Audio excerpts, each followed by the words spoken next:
not much farther. Well, shall we? Noct? Yeah, but, hold on a sec. Prompto, can I see your photos? Yeah. I just need one. To take with me.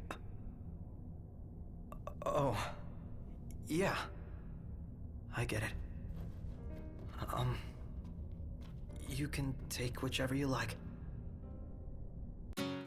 Hey guys, NG here. And let's just say after my time with Final Fantasy 15, well, I should call it my 52 to 53 hour adventure that's bordering on 58 hours now, I got some things I want to say about it. So let's do it.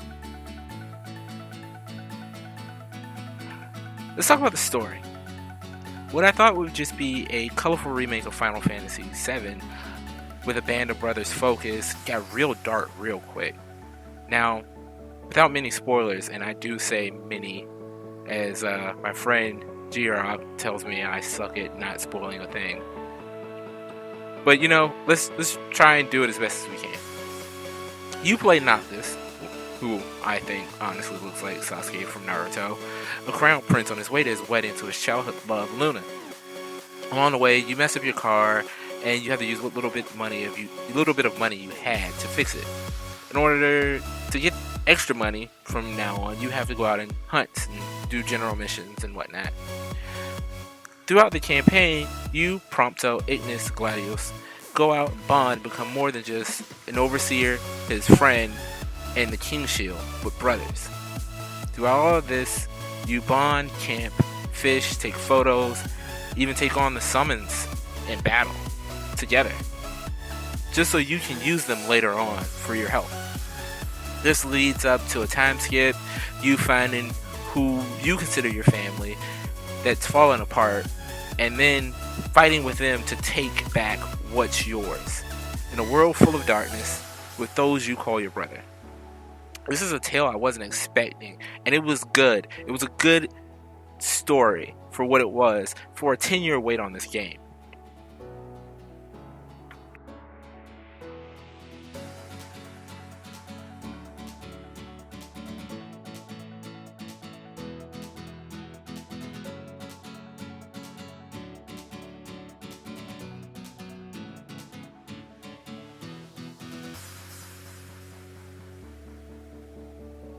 Gameplay. Now, this was a solid piece of work. I mean, honestly, after 10 years, how could it not be good? I mean, outside of the wonky camera angles and sometimes how it'll just throw you into a linear story, it was a joy for what I was expecting future Kingdom Hearts 3 to be. The game's fighting system has two modes, active and wait, and wait is like the typical Final Fantasy game's formula. Now, active is like an updated Kingdom Hearts 3, or I want to say Lightning's Return's fight engine.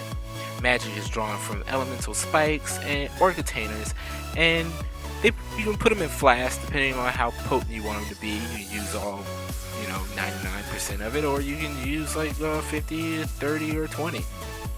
You also can give them to your AI partners or your brothers in battle, or you can use them yourselves. Weapon types and elements play a big factor in this game, as like a sword or a great sword or a spear or pistols, daggers. Those all play a part in the game. They all affect enemies differently, so you have to use everything to your advantage in order for you to win.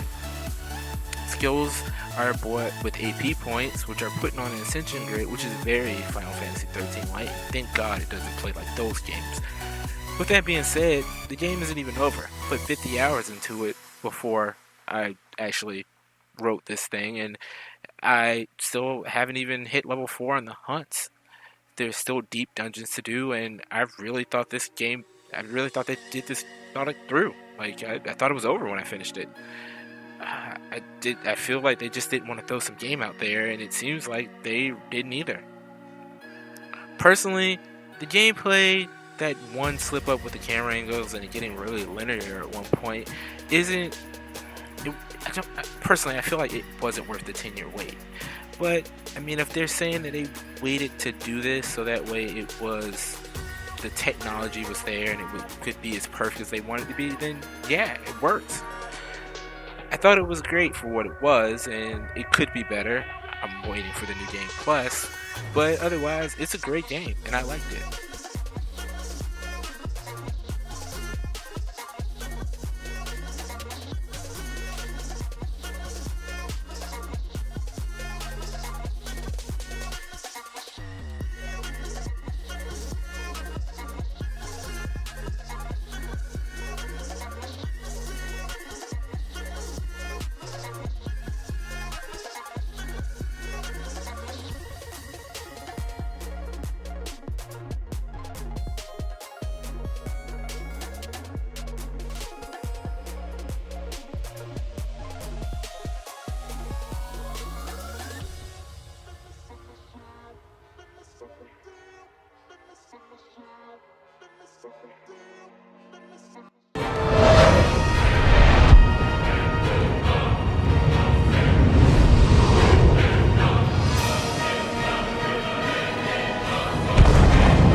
A king in I'm truly disappointed.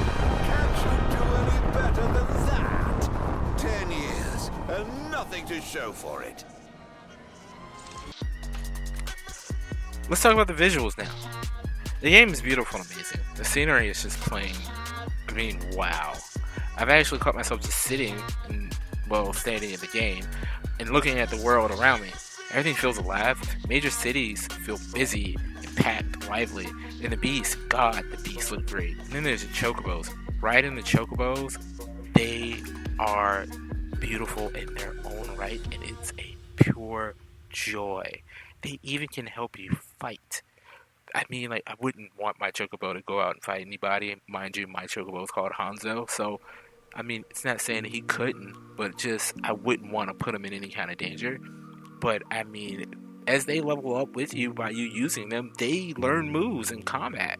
It's just a well thought out thing. And just, wow.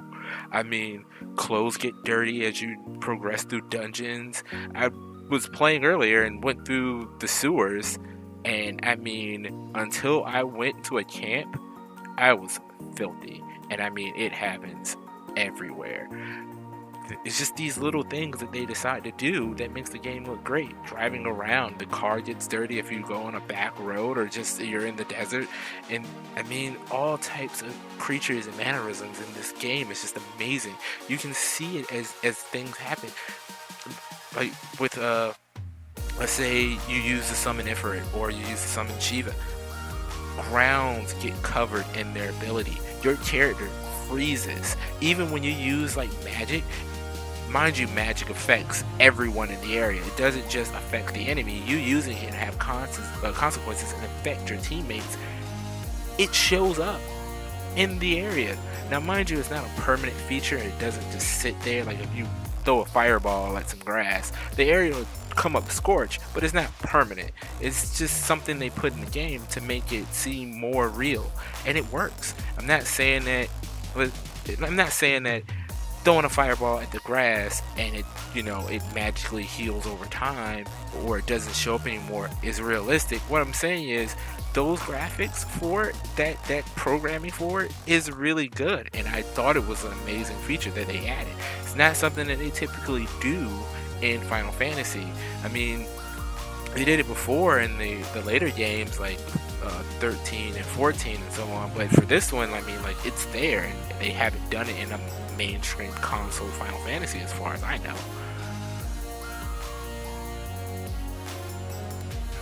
My final thoughts on it is, all in all, it's a great game. Couldn't ask for more. The title's exactly what I expected.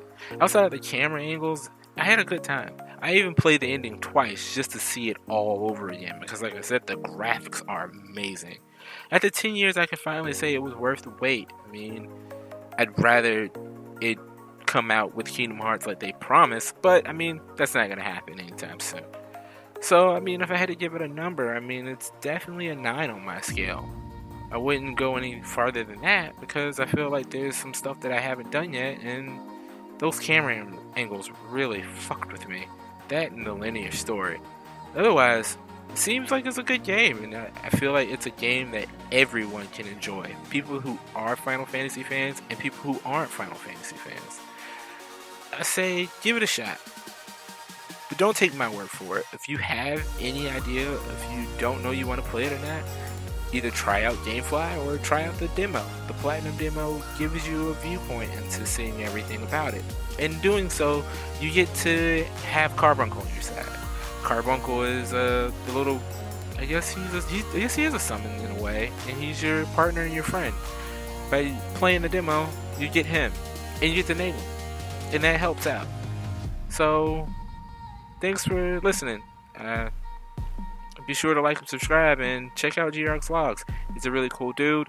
He's a personal friend of mine. And he's real chill. He puts out content way more than I do. And let's be honest, I don't put out enough. Later.